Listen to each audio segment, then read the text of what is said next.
말씀 보도록 하겠습니다. 말씀은 출애굽기 14장입니다. 출애굽기 14장 26절에서 31절까지 말씀 같이 보도록 하겠습니다. 출애굽기 14장 26절에서 31절까지의 말씀입니다. 다 같이 합독하겠습니다. 여호와께서 모세에게 이르시되 내 손을 바다 위로 내밀어 물이 애굽 사람들과 그들의 병거들과 마병들 위에 다시 흐르게 하라 하시니 모세가 곧 손을 바다 위로 내밀매 새벽이 되어 바다의 힘이 회복된지라 애굽 사람들이 물을 거슬러 도망하나 여호와께서 애굽 사람들을 바다 가운데 엎으시니 물이 다시 흘러 병거들과 기병들을 덮되 그들의 뒤를 따라 바다에 들어간 바로의 군대를 다 덮으니 하나도 남지 아니하였더라. 그러나 이스라엘 자손은 바다 가운데를 육지로 행하였고 물이 좌우의 벽이 되었더라. 그날에 여호와께서 이같이 이스라엘을 애굽 사람의 손에서 구원하시며 이스라엘이 바닷가에서 애굽 사람들이 죽어 있는 것을 보았더라. 이스라엘이 여호와께서 애굽 사람들에게 행하신 그 큰 능력을 보았으므로 백성이 여호와를 경외하며 여호와와 그의 종 모세를 믿었더라. 아멘. 이 말씀을 나누도록 하겠습니다. 오늘 말씀은 여호와와 그의 종 모세를 믿었더라라는 제목으로 같이 말씀을 나누고 싶습니다. 어제 말씀에 보면요, 이스라엘 백성들이 모두 홍해를 건너가게 됩니다. 하나님의 은혜로 말미암아 그들은 하나님께서 큰 동풍을 불게 하시고 바다를 가르시고 물이 좌우의 벽이 되게 하시면서 이스라엘 백성들을 그 가운데서 건너게 하십니다. 정말 아름다운 믿음의 여정을 걷게 하시고 마른 땅을 걷게 하시는 하나님의 은혜를 경험하게 됩니다. 그리고 그 사람들이 200만 명입니다. 200만 명의 사람들입니다. 그러면 정말 수 킬로를 이 사람들이 있음에도 불구하고 그들이 다 건널 때까지 그 바다는 멈춰 있었고 물벽이 생겨서 그 모든 이들이 걸어갈 수 있도록 하나님께서는 은혜를 베풀어 주십니다. 그리고 어제 본문 마지막에 보면 23절 4절에 보면 그렇게 기록이 됩니다. 결국에는 이스라엘 백성들은 다 건넜는데 애굽 사람들은 그 바다 가운데로 뛰어듭니다. 뛰어들었음에도 불구하고 그들이 앞으로 나가지 못하도록 하나님께서 어지럽게 하시고 그들의 바퀴를 벗기셨다라고 표현을 합니다. 결국 그들은 거기에 머물고 있는 상태입니다. 그리고 오늘 본문에 보면 그들이 도망가려 했지만 결국 하나님께서는 그들을 심판하시는 장면이 나타납니다. 여러분, 이 장면이 굉장히 우리에게 중요한 부분을 말해주고 있습니다. 우리 26절에서 28절까지 한 번만 다시 읽도록 하겠습니다. 같이 읽겠습니다. 시작. 여호와께서 모세에게 이르시되 내 손을 바다 위로 내밀어 물이 애굽 사람들과 그들의 병거들과 마병들 위에 다시 흐르게 하라 하시니 모세가 곧 손을 바다 위로 내밀매 새벽이 되어 바다의 힘이 회복된지라 애굽 사람들이 물을 거슬러 도망하나 여호와께서 애굽 사람들을 바다 가운데 엎으시니 물이 다시 흘러 병거들과 기병들을 덮되 그들의 뒤를 따라 바다에 들어간 바로의 군대를 다 덮으니 하나도 남지 아니하였더라. 아멘. 이 본문이 왜 중요하냐 하면 하나님께서 심판하셨다라는 것 때문에 중요합니다. 왜냐하면 그들이 바다의 힘이 회복됐다라고 표현하는데 그냥 시간이 돼서 바다가 회복된 게 아닙니다. 하나님께서 모세에게 손을 내밀라라고 말씀하셨고 여전히 또다시 모세는 믿음으로 손을 내밀었을 때 바다의 힘이 회복되어지며 그들을 이 애굽 사람들을 하나님은 심판하셨다라는 것입니다. 27절 마지막에 이 마지막 본문에 보면 이렇게 기록이 됩니다. 그들의 병거들과 27절 마지막에 애굽 사람들을 바다 가운데 엎으시니라고 표현이 되어 있는데, 이 바다가 애굽 사람들에게 덮어졌다라는 표현인데, 사실 원어적으로 보면요, 흔들어서 떨어뜨리다라는 표현입니다. 흔들어서 떨어뜨리다. 그리고 바다 가운데 던지시다라는 표현입니다. 여러분, 이 표현은 무엇이냐면 하나님의 주권을 가지고 하나님께서 던지셨다라는 것입니다. 그 심판의 자리로 하나님이 던져버리셨다라는 표현을 쓰게 됩니다. 여러분, 이 던지셨다, 하나님이 그 바다 가운데 애굽 사람들을 던지셨고 심판하셨다라는 이 표현에서 떠오르는 장면이 있지 않으십니까? 저는 이 표현에서 어떤 장면이 떠오르냐면, 출애굽기 처음에 바로가 사내 아이들을 나일강에 던지라라고 명령하는 장면이 떠오릅니다. 이 장면이 하나님은 그 악행을 그대로 하나님 갚으시는 장면입니다. 이 애굽의 바로가 이스라엘에서 사내 아이들이 태어나면 다 나일강에 던지라라고 이야기를 합니다. 여러분, 이것은 하나님의 언약과 계획에도 어긋난 일입니다. 왜냐하면 하나님은 이 땅에서 너희가 강성하게 될 거고 번성하게 될 거다라고 하나님은 말씀하셨습니다. 그런데 그 번성을 막기 위해서, 그 하나님의 이루심을 막기 위해서 애굽의 왕이었던 바로는 사내 아이를 다 던지라고 얘기를 했습니다. 그런데 이것이 결국에는 시간이 흘러서 하나님의 뜻과 행동에 어긋나게 했던 애굽 사람들을 오히려 바다에 하나님은 심판하십니다. 그들의 악행이 그들에게로 돌아가는 장면입니다. 여러분, 한치의 오차도 없으신 하나님이십니다. 여러분, 이 사실을, 이 말씀을 기억하면서 잘 기억해야 되는 게 뭐냐면, 하나님은 하나님의 뜻을 이루어 가는 과정 속에 이 애굽의 바로는 하나님의 뜻과 계획에 어긋난 일들을 해버립니다. 하나님은 이스라엘 백성들이 번성하길 원했고 강성하길 원했고 그 땅에서 하나님은 번성하게 하시겠다라고 말씀하셨는데, 애굽의 바로는 그 하나님의 뜻과 전혀 다른 행동들을 한 겁니다. 너무나 악한 일이죠. 사내 아이가 태어나면 다 던져버리라라는 표현입니다. 그런데 그 표현이 그대로 이스라엘 백성, 하나님께서 애굽 사람들을 심판하는 표현으로 나타나게 됩니다. 이렇게 보면 하나님 참, 때로는 우리 하나님 참 두려우신 분이시고 우리 하나님 참 무서우신 분이다라는 생각을 하게 됩니다. 그러나 우리 하나님은 분명하게 사랑이시기도 하시지만 공의의 하나님이시라는 것을 우리가 깨닫는 은혜가 있기를 소망합니다. 이분이 우리 하나님이십니다. 이분이 우리 하나님이시고 불의를 행했던 바로와 그의 군대를 하나님께서는 분명하게 심판하는 장면이 오늘 본문에 나타나게 됩니다.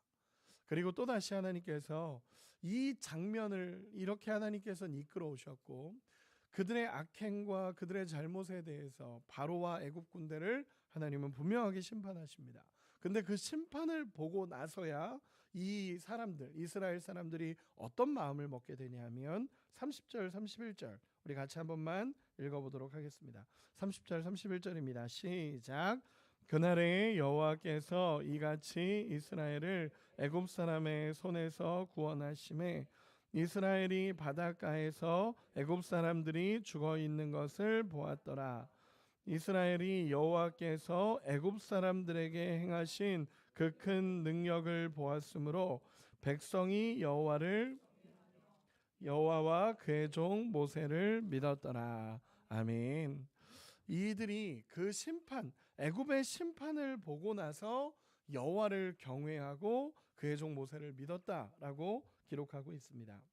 31절에 그들이 구원한 것도 기쁨이 있지만 애굽 사람들에게 행하신 그 큰 능력을 보았으므로라고 표현을 합니다.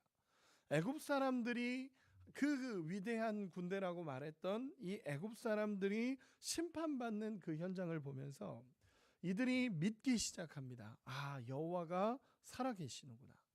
여호와가 살아계시는구나. 그리고 그의 종 모세를 믿기 시작했다라고 표현하고 있습니다. 여러분, 여기서 이 본문에 보면요, 이렇게 기록이 된 겁니다. 원어적으로 보면 여호와와 여호와의 종으로서의 모세를 믿었다라는 표현입니다. 그냥 모세라는 사람 자체를 믿었다기보다 여호와의 종으로서 움직이고 있는 이 모세가 그들의 눈에도 보였다라는 것을 표현하고 있습니다. 하나님이 그 큰 능력으로 모든 것을 이루어 오신 것을 보게 된 현장이 이 현장입니다. 그래서 이 출애굽기 본문에 보면요, 이 홍해를 가를 때의 이 모든 장면을 보면요, 여호와께서 하셨다, 여호와께서라는 표현이 계속 나옵니다. 이 표현은 뭐냐면 그들을 위해서 하나님께서 싸워 주셨고, 이 홍해를 가르고 하나님께서는 이스라엘을 구원하시고 애굽을 심판한 모든 사건에서 이스라엘이 어떤 역할을 한 것이 아니라 하나님께서 전적으로 그들의 편이 되셔서 그들의 모든 것을 이루셨다라는 것을 보여주는 장면이 이 홍해의 사건입니다. 여러분, 우리가 기억해야 되는 건 무엇이냐면 우리 하나님이 언제나 우리와 함께 하실 때 가장 승리가 있다라는 것을 우리는 늘 기억해야 합니다. 하나님이 함께 하신다라는 것이 가장 큰 축복이고 능력이라는 것을 경험하는 우리 모두가 되기를 소망합니다. 그리고 이 31절 마지막에 보면 이렇습니다. 여호와와 그의 종 모세를 믿었더라라는 이 장면에서 우리가 하나를 더 생각해야 된다라는 것은 기독교는 체험의 종교라는 것입니다. 여러분, 기독교는 체험의 종교입니다. 하나님께서 전지전능하시기 때문에 오늘날에도 하나님은 일하실 수 있습니다. 여러분, 믿으십니까? 오늘도 동일하게 하나님은 역사를 일으키십니다. 지식으로 하나님을 믿는 사람, 지식으로 하나님을 아는 사람은 위기가 찾아오고 어려움이 찾아왔을 때 하나님에 대해서 정확하게 믿음으로 따라가지 못합니다. 근데 진짜 하나님을 신뢰하는 사람들을 보면요, 하나님을 경험한 사람들이 하나님을 신뢰하게 됩니다. 우리가 하나님을 안다라는 표현을 쓸 때 구약으로는 야다, 히브리어로는 야다라는 단어를 쓰고 헬라어로는 기노스코라는 단어를 씁니다. 이 단어가 뭐냐면 지식으로 아는 단어가 아니라 경험에서 알게 된다라는 것을 의미하는 것입니다. 여러분, 이스라엘이 지금 여호와와 모세를 믿었다라는 이 고백은요, 지식이 아닙니다. 하나님이 하신 놀라운 현장에서 그들이 하나님을 경험하고 그들이 하나님을 느꼈고 하나님의 역사를 보았고 하나님께서 대적인 애굽에게 어떻게 행하셨는지를 보았기 때문에 그들의 믿음이 세워져 가는 과정을 겪게 된다라는 것입니다.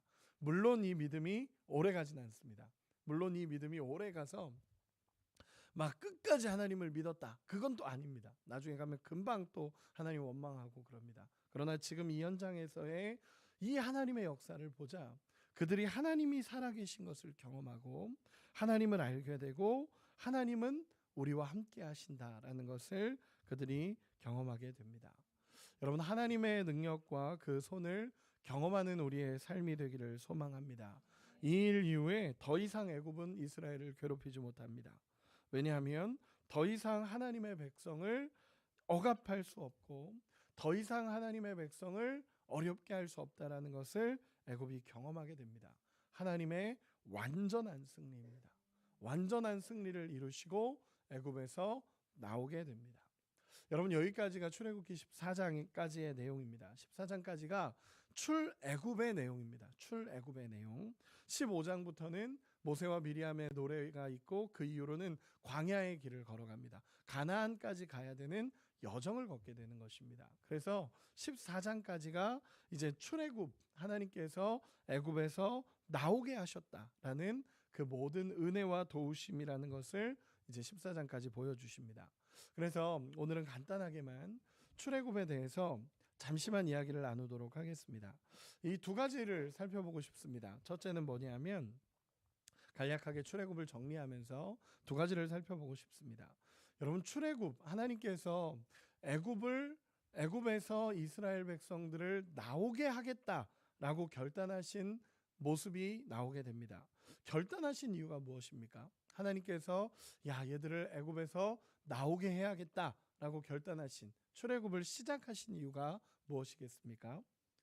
간단합니다. 하나님이 그들의 목소리를 들으셨고 그들의 언약을 기억하셨기 때문입니다. 우리 한 절만 찾아보겠습니다. 출애굽기 2장 24절 25절입니다. 출애굽기 2장 24절 25절 우리 같이 한 번만 읽어보도록 하겠습니다. 출애굽기 2장 24절 25절 시작. 하나님이 그들의 고통 소리를 들으시고 하나님이 아브라함과 이삭과 야곱에게 세운 그 언약을 기억하사 하나님이 이스라엘 자손을 돌보셨고 하나님이 그들을 기억하셨더라. 아멘. 출애굽의 시작은 하나님께서 아브라함과 이삭과 야곱에게 세우신 언약을 기억하셨다라는 것입니다. 하나님께서는 아브라함과 이삭과 야곱의 언약을 세우셨습니다. 하나님께서는 다시 그 땅으로 돌아가게 할 것이다라는 언약을 세우셨고 내가 반드시 돌아오게 하겠다라는 하나님의 언약, 약속의 땅을 주시겠다라는 언약을 세우셨습니다. 그 약속을 이루기 위해 하나님은 출애굽을 시작하시기로 결단하셨습니다. 여러분 우리가 기억해야 될 것은 하나님은 약속하신 말씀에 성실하신 분이십니다. 반드시 하나님은 이루십니다. 믿으십니까? 여러분 수백 년의 시간이 흘렀습니다. 수백 년의 시간이 흘렀지만 여전히 하나님은 하나님의 약속을 기억하셨고 그들의 부르짖음을 들으셨고 그들과의 언약을 기억하시며 하나님은 그들의 하나님이 되어주셔서 애굽에서 그들을 이끌어내십니다. 여러분 그들의 믿음이 참 많이 400년이라는 시간이 지나면서 하나님도 잊어버리고 하나님이 어떤 존재인지도 잊어버려가는 그들의 모습이었을 것입니다. 그런데 그럼에도 불구하고 하나님이 약속을 기억하셨고 하나님이 그들을 붙잡으셨고 애굽의 10가지 재앙과 홍해의 모든 사건을 하나님이 주관하셔서 그들을 이끌어내셨습니다. 우리 하나님의 약속은 변하지 않습니다. 그래서 이렇게 이야기하고 싶습니다. 우리가 하나님 앞에 기도할 때 하나님의 약속을 붙잡고 기도하는 은혜가 있기를 소망합니다. 하나님의 약속, 하나님 제게 하나님이 이런 약속을 해주셨잖아요 라는 이 고백이 얼마나 파워풀하고 얼마나 힘 있는 기도가 되는지 모릅니다. 여러분 우리가 하나님과 언약을 맺는다고 표현을 하잖아요. 그리고 나중에 보면 이제 애굽의 모든 과정에서 이제 출애굽 여정을 걷게 되고 출애굽 여정에서 하나님과 언약을 맺는 장면이 나옵니다. 시내산에서 언약을 맺는데 나는 너희의 하나님이 되고 너희는 내 백성이 될 것이다 라는 이 언약을 맺게 됩니다. 여러분 언약을 맺는다라는 것은요 우리로 따져보면 쉽게 얘기해서 결혼식 같은 과정입니다. 하나님과 언약을 맺는 것입니다. 그러면 양쪽의 책임이 생기는 것입니다. 그냥 단순히 우리가 하나님 앞에만 복종해야 돼 이게 아니라 우리가 하나님의 말씀을 들어야 되지만 듣고 당연히 따라가는 게 하나님 앞에 순종이고 동시에 하나님도 우리에게 약속을 하신 것입니다. 그게 뭐냐면 나는 너희의 하나님이 되겠다라는 약속입니다. 그렇기 때문에 저는 항상 기도할 때 저한테 이제 상담하시는 분들도 저에게 오셔서 이야기하는 분들도 항상 그런 이야기를 합니다. 하나님 앞에 말씀을 붙잡고 기도해라. 하나님의 말씀은 변하지 않고 그 하나님의 언약은 변하지 않고 그 말씀과 언약을 붙잡는 게 얼마나 파워풀한 기도가 되는지를 우리가 경험해야 된다라고 이야기합니다. 여러분 하나님의 말씀은 하나님의 약속은 변치 않습니다. 신실하게 하나님은 일하시는 분이십니다. 하나님을 붙잡고 따라가는 은혜가 있기를 소망합니다. 출애굽의 시작은 언약을 기억하신 우리 하나님이십니다. 그럼 출애굽의 목적은 어제도 나눴지만 우리 출애굽기 29장 46절 한 절만 보도록 하겠습니다. 출애굽기 29장 36절입니다.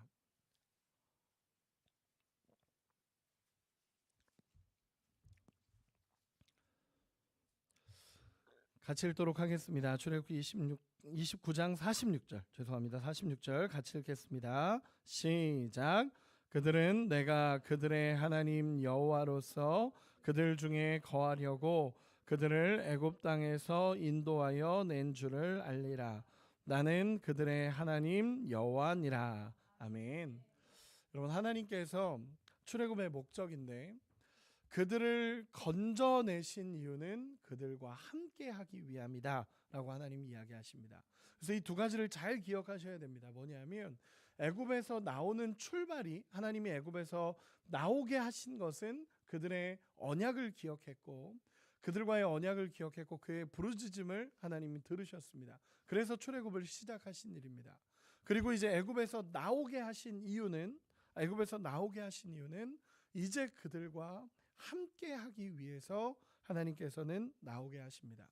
하나님은 이 애굽에서 나와서 광야 생활을 하나님은 너무 즐거워하시며 하나님 행복해 하시며 간다라는 것이 나중에 이제 말씀으로 또 살펴보도록 하겠습니다. 하나님이 오셔서 하나님이 애굽에서 나오게 하셔서 그들과 함께 거하시려고 나오게 하셨고 그들과 함께 살고 싶으신 하나님의 마음이 이제 가나안으로 가는 모든 여정에 나오게 됩니다. 여러분, 하나님은 우리와 함께 하고 싶어 하십니다. 믿으십니까? 하나님은 당신의 백성과 함께 하기를 원하시고 끝까지 우리의 인생에 함께 하기를 원하십니다. 우리가 잘 아는 단어 중에 임마누엘이라는 단어가 있습니다. 그 뜻이 뭐죠? 하나님이 우리와 함께 하시다. 하나님은 여전히 함께 하시기 위해 이 땅에 오셨습니다. 그리고 마태복음 28장에 보면요, 내가 너희와 항상 함께 하리라. 예수님 떠나시면서도 함께 하시겠다라고 말씀하셨습니다. 여러분, 우리가 정말 소망해야 되는 것, 그리고 정말 확신해야 되는 건 뭐냐면 하나님이 오늘도 나와 함께 하십니다라는 것입니다.